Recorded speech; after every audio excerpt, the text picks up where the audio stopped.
Little Hen and the Seed. On a farm there lived a little hen named Coco.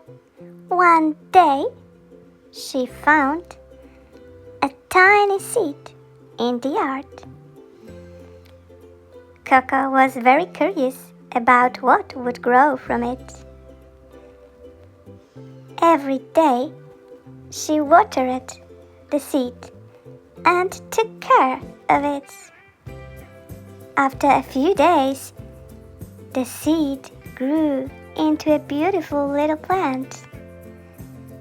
Coco was proud that something so small could grow with care and patience. From that day on, she knew that being kind and patient is always worth it. Crianças you will find in the description. Please subscribe.